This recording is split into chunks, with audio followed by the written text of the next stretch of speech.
Então, aí quando José interpretou o sonho, Faraó chamou José para trabalhar com ele. José trabalhou com ele, e aí os irmãos com fome foram lá procurar proventos no Egito.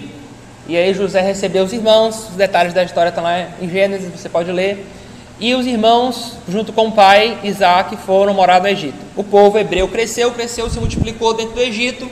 E um outro faraó que veio, um outro rei, que decidiu matar, ou exterminar, ou pelo menos reduzir o povo judeu, e mandou matar todas as crianças. E nessa Moisés ia morrer nascidinho, recém-nascido. Então a mãe de Moisés, Joquebede, colocou ele num cestinho e soltou no rio Nilo. A filha do faraó encontrou Moisés e adotou como filho. Foi criado no palácio. Um dia Moisés teve um entendimento e matou um homem. Viram isso, denunciaram ele, ele correu para o deserto. Lá ele casou e com sua mulher constituiu família. Ele estava pastoreando o rebanho do seu... Uma breve retrospectiva, né, irmãos?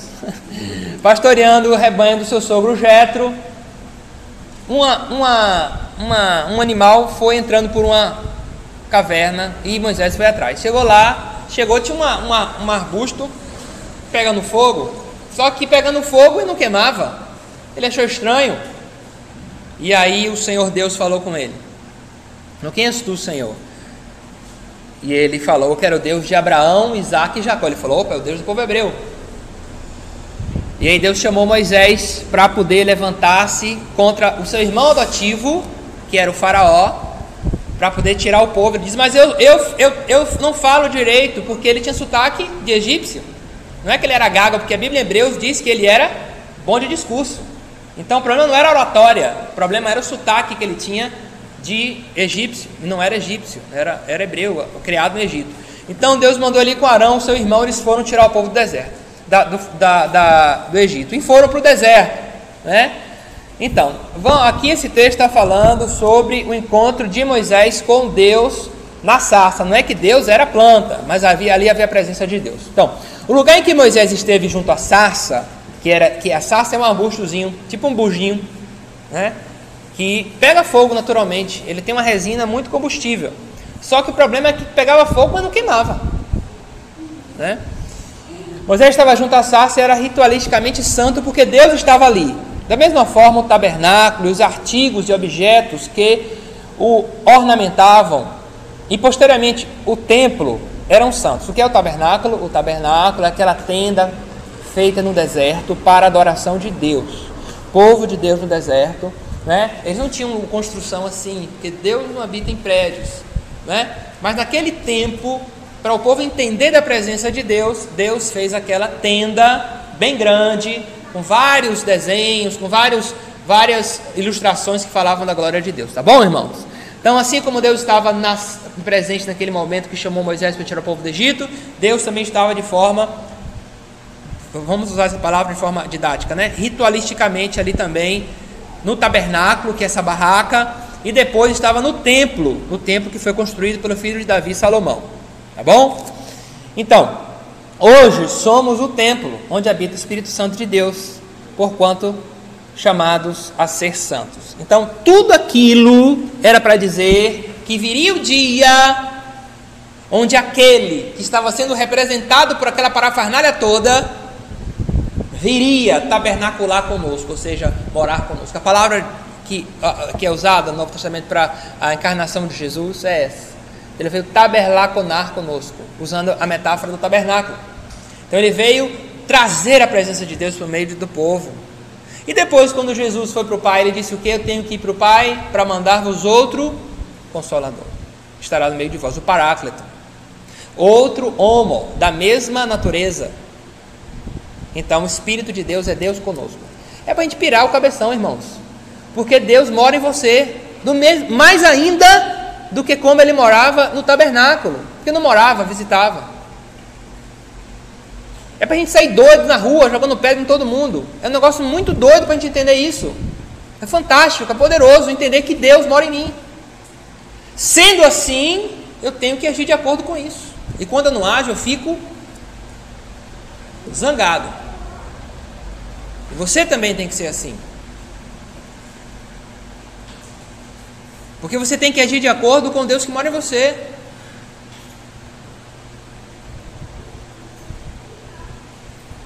Quem está entendendo, diga amém.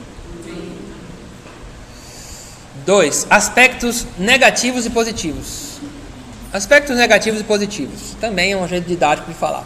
A negativamente analisada a santificação é a separação de, ao colocar-se recipiente à parte. Isso se relaciona intimamente com o lado positivo da santificação. Vamos ver por partes aqui.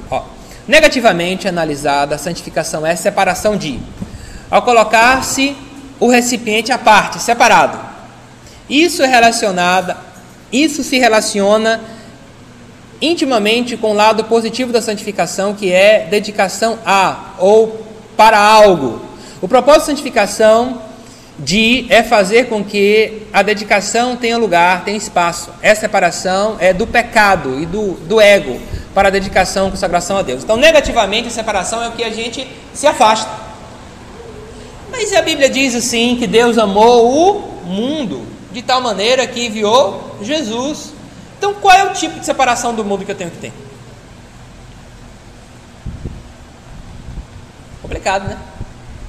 Porque Jesus disse: Pai, não peço que os tire do mundo, mas os livre do mal. E aí, irmãos? O sal tem que estar, só serve se estiver no meio do que está para apodrecer, para conservá-lo e para dar sabor. Quando a Bíblia diz: sois sal da terra e luz do mundo.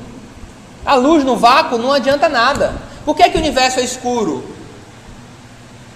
Você olha, o sol pode estar a pino, mas você olha tudo escuro, porque não tem um anteparo onde bater a luz. Então o sentido da luz é iluminar. Para que um monte de crente juntos, se esses crentes estão espalhados iluminando? Então assim, a gente tem que ter muito cuidado, porque para saber o que separação é. Eu não posso trabalhar onde tem descrente. Como é isso? Se você está ali para poder brilhar e para poder influenciar as pessoas com o amor de Deus, o sentido é esse. Agora, a gente tem que ter cuidado para não curtir o mundo. O nosso prazer não pode estar no mundo, mas na lei do Senhor. Então você está ali, mas o seu prazer não está naquela piadinha obscena, o seu prazer não está naquela brincadeira ofensiva, o seu prazer está em Deus. Porque senão você vai tomar a forma, como diz Romanos, que nós não devemos nos amoldar ao mundo. Diga, meu irmão. Essa questão de estar no mundo, foi um problema em São Paulo, igreja, uma senhora, só muito humilde, e ela não emprego naquela época, 20 anos atrás, não funciona. Ela não emprego no motel. Sim. E foi um problema danado para ela. Porque muita gente já não queria trabalhar porque ela não era. Pergunta, e aí, o que você faz? Ela precisava sobreviver. Claro, claro. Não, mas se você crer, Deus vai providenciar um caminho. Simplesmente não era tão fácil, não tinha, era quase aculturada, né? Eu vou pego dentro do motel. Ambiente. Pois é. A gente é muito tênue, porque tem motéis e motéis, né? Tem motéis que são verdadeiros prostíbulos. Então não é bom, não recomendo, né? Aí ela tem que recorrer à igreja, né? Os irmãos. Então você levantar os irmãos, vamos fazer o que com sua irmã aqui? Tem que chamar os diáconos. Quando não tem diácono, fala com o pastor. Porque assim, a camareira do hotel ou no motel, o serviço dela promove o pecado. Se promover é pecado, se não promover não é pecado. Porque eu também posso trabalhar para uma empresa de um cara que é desonesto. Entendeu? Então assim, a questão é se o meu serviço é pecaminoso ou promove o pecado. Se é, por exemplo, um irmão que foi convidado para trabalhar num bar veio me procurar. Eu falei: qual é o serviço? Ela falou: servir as mesas. Eu falei: não é conveniente. Se fosse varrer, limpar, lavar o banheiro, qualquer coisa, tudo bem, mas servir a mesa você vai sugerir. Entendeu? Então aí não é conveniente, né? Até porque o problema do bar não é nem a cerveja e o álcool, que não é pecado. O problema é o uísque, a cachaça, que é bebida destilada. A Bíblia diz que o povo de Deus não deve tomar bebida destilada, está lá desde o Velho Testamento, né? Então assim, sobre o álcool, sempre que eu falo isso, eu falo para vocês, eu digo que a gente não deve ser dado ao álcool, entendeu? E é o contexto que a gente está, não devemos beber por uma questão de cuidado, de zelo. A Bíblia diz: não embriagueis com vinho, onde vocês estão em contenda, antes cheios do Espírito. Então, o melhor é não beber. O melhor é não beber. E eu não bebo, né? Agora, se um dia eu beber, Não vai ser um uísque ou uma vodka. A não ser que esteja lá na Rússia morrendo de frio. Aí eu tomo um vidro todo para não morrer de frio. Porque o princípio da vida está maior, né? Mas a gente tem que ter maturidade para isso. Principalmente alguém como eu, que já bebi muito. Então aí eu tenho que me abster mesmo. Amém? Então, aspectos negativos e positivos. Há sim o que se perde pela santificação, claro. Mas há mais ainda o que se ganha, né? Então a gente tem que sempre ficar lembrando, esclarecendo a nossa mente pela palavra de Deus, lavando nossa mente na palavra de Deus, como Pedro diz, que é muito melhor o que eu ganho do que o que eu perco. Amém, irmãos? Porque a Bíblia diz que o inclinar da carne é para morte, mas do Espírito para vida e paz. Aí você diz, poxa, pastor, é tão difícil. Eu sei que é, mas em Cristo a gente consegue. Amém, irmãos? Aspectos objetivos e subjetivos. O não perceber essa distinção de aspectos muitas vezes confunde certas pessoas que deixam de compreender a obra de santificação. Objetivamente, toda essa obra é em Cristo e completa. Cristo foi feito santificado por nós. 1 Coríntios 1:30. Então assim, subjetivamente já está consumado, já está santificado, já está feito. Tá bom? A menina que se santifica mais, a menina que se santifica menos, estão as duas salvas. Né? Sinto lhe informar isso. Você que achava que quanto mais me santificar, né, mais salvo eu estou. Não é salvo ou não salvo. É que nem grávida. Existe meia grávida? Não. Mas existe quem é mãe de gêmeos. Está mais grávida. Brincadeira. Está grávida ou não grávida. Então, uma vez santificado por Cristo, é salvo e acabou. A Bíblia diz que de maneira nenhuma arrebatará da minha mão. Tá bom? Agora, o fruto da santificação, meu irmão, isso é maravilhoso. Além do fruto aqui, existe o galardão. Eu não ensino sobre galardão, irmão, só por um motivo. Porque eu não sei. Porque a Bíblia não diz. Tudo que é dito sobre galardão é especulação. A Bíblia não diz uma linha sobre o que é galardão. Não diz uma palavra, uma letra. A Bíblia só diz que haverá uma recompensa. Eu não sei o que é. Então eu digo para vocês que tenham, que busquem, ótimo, mas não sei o que é. Tá bom? Porque dizem que lá no céu, que nem Alphaville, né? Alphaville em São Paulo tem Alphaville 1, 2 e 3, que nem aqui o Cidadélia vai ter. Então dizem que é Alphaville e Alfavela, o Alphaville mais baratinho. Para mim é tudo Alphaville. Entendeu? Então dizem que no céu vai ser assim também, que você vai ter as moradas celestes, né? E vai ter as mais chiques. Isso é a baboseira. Porque a Bíblia não diz isso. Nós vamos estar em Cristo. Em Cristo a Bíblia diz: na casa do meu pai há muitos moradas, cômodos. A palavra ali grega é cômodos, não é moradas, é cômodos. Aprendemos errado todos esses anos. Na casa do meu pai há muitos cômodos, dando a ideia que vamos morar em Cristo.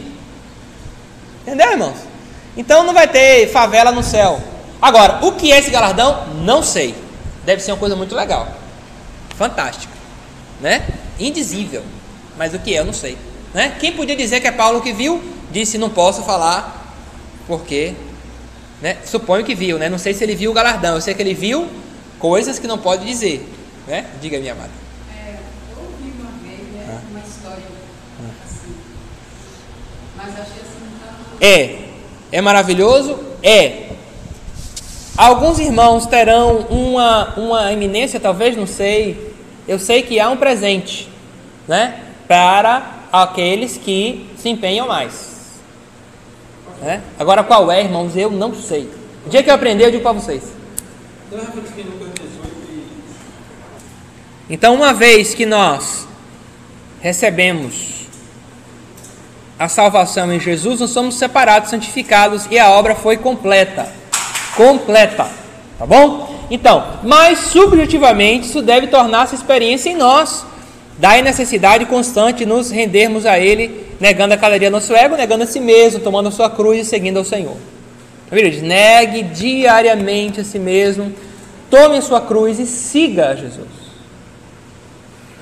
É claro, irmãos, eu não canso de dizer, tudo isso só é possível porque o Senhor nos despertou o Espírito.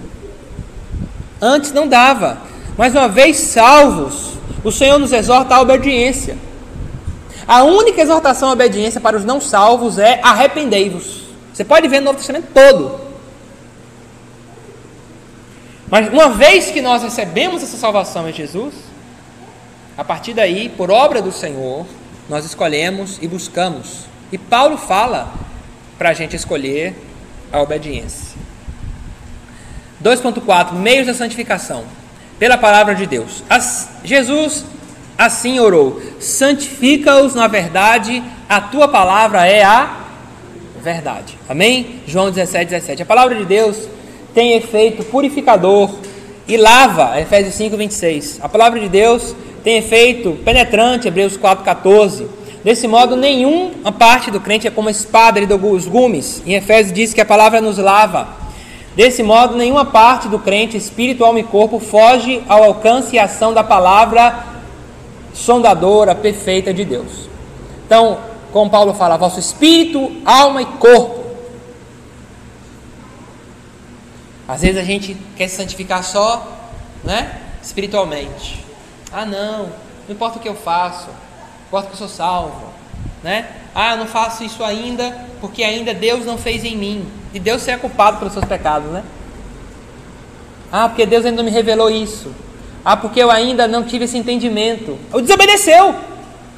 Quando eu desobedeço, e não Deus que é culpado por não ter me ensinado ainda. A Bíblia diz, irmãos, que até os ímpios não são indesculpáveis, porque a natureza proclama as obras das mãos de Deus. Quanto mais nós que temos o Espírito. A gente tem que parar com isso. Ah, não, é porque essa obra Deus vai fazer em mim ainda. Né? Tem irmãos que dizem assim: Deus me santificou, só não me santificou minha língua ainda. Pois saiba que a língua não santificada leva você para o inferno. Eu não estou falando sobre perder a salvação, estou falando sobre nunca ter tido. Se você for todo santificado e sua língua não for, a Bíblia diz que é como uma fagulha que põe fogo na floresta. A língua, menor dos membros situada entre o corpo, leva uma alma ao inferno. Então, como que eu posso culpar Deus pelo que eu não cresci ainda? Assim é fácil. Não, é como eu digo a vocês: acertei, glória a Deus, errei, culpa minha. Pronto, só isso. Então vamos lá. Ainda mais. Então a palavra de Deus santifica. Irmão, tem que ler a Bíblia. Tem que ler a Bíblia. Você aí para ver a novela 1 hora. 1h20 lendo novela. Pastor, você é contra a novela? Eu não sou contra a novela, sou contra o pecado. Eu não sou contra nada. Não sou contra sexo, não sou contra bebida, não sou contra novela, não sou contra filme, não sou contra nada. Eu sou contra o pecado. Aí passa 1h20 vendo a novela e passa quanto tempo lendo a Bíblia? Sabe por quê, irmãos, que a gente passa mais tempo vendo a novela do que lendo a Bíblia? Porque a gente tem mais prazer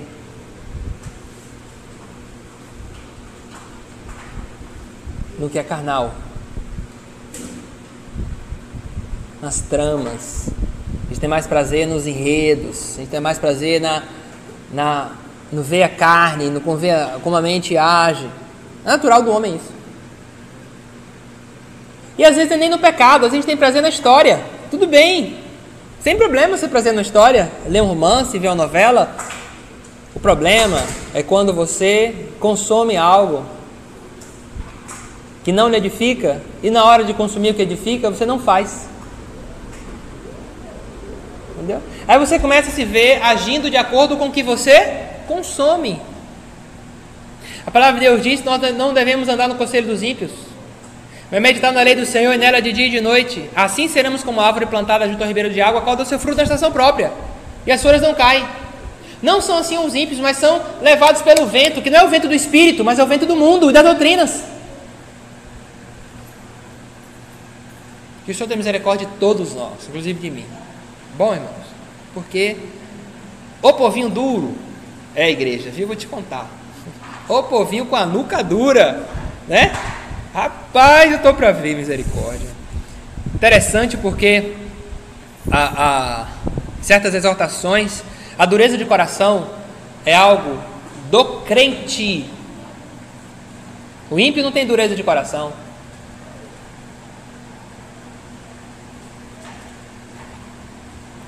Nunca a Bíblia fala de dureza de coração se referindo ao ímpio, mas ou ao povo de Israel ou à igreja. essa soberba que a gente tem de achar que já estou salvo, então agora vai ser assim, se quiser aqui, se não quiser, o Senhor nos abate, irmãos. A palavra de Deus diz que todo exaltado será abatido, todo abatido será devidamente exaltado no seu tempo. Então, a palavra de Deus nos santifica pelo sangue de Jesus. E por isso também Jesus, para santificar o povo, pelo seu próprio sangue, padeceu fora da porta. Lembra que a gente falou hoje do bode que morreu fora? Jesus morreu fora de Israel, Hebreus 13:12. O sangue de Jesus é a base de toda a nossa pureza e vitória. Sempre que o Espírito Santo lida conosco, seja por causa dos nossos atos pecaminosos ou devido à nossa natureza transgressora, ele nos faz voltar à cruz, onde o sangue purificador jorra para todos quanto buscam a purificação. É claro que tudo isso é uma figura simbólica, tá bom? Simbólica, não é o sangue físico. Estamos falando aqui do sacrifício de Jesus, tá bom? Que lava todo o pecado. Ontem de madrugada eu vi o filme A Paixão de Cristo na TV. Rapaz, vou te contar, viu? Que negócio feio. E imaginar que o pior não foi as chicotadas com os tripalhos que arrancavam um pedaço da carne dele. Pior foi a maldição. Irmãos, quando a gente peca, não se sente mal? Imagine o pecado de todos os salvos, de todos os tempos, contra ele não se sentiu mal. Ele se fez pecado, se fez maldição. Gente, quando a gente peca, a gente que tem o Espírito de Deus, a gente não fica abalado. Imagine quem não pecou receber todo esse abalo. Ele chegou a gritar ali na Bassa Bactani: Deus meu, por que você me desamparou? Embora seja a citação do Salmo que fala do resgate de Deus, do seu justo, mas a parte que ele citou foi essa. Irmãos, quem matou Jesus não fomos nós, nem o diabo, foi o Pai. O Pai matou Jesus. Quem ia matar Isaac? Abraão. Jesus, a gente não tinha uma dívida ao diabo, não. Deus não devia nada ao diabo. A dívida era ao próprio Deus. Quem pagou a dívida nossa com Deus foi Jesus. Nenhum de nós poderia morrer pelos pecados dos outros, porque somos imperfeitos e impuros. Adão era sem pecado e pecou. Então alguém sem pecado tinha que morrer por nós. Então a gente imaginar que é sim o sacrifício de Jesus que age em nós nos santificando. Até hoje. Até hoje. A gente tem que voltar para a cruz, para o sacrifício de Jesus nos purifica de toda injustiça. Então a palavra de Deus, ela nos lava, ela penetra em nós, ela é a verdade. O sacrifício de Jesus foi o sacrifício feito de vez por todas. Ninguém aqui jejue para ter pecado perdoado. Pelo amor de Deus, não, meu rebanho. O pecado já foi perdoado. Você jejua para a consagração, como Paulo fala, para ficar mais sensível à voz de Deus, à palavra de Deus, e não para pagar nada. Porque quando você faz isso, você toma o lugar de Jesus, essa obra é de Satanás.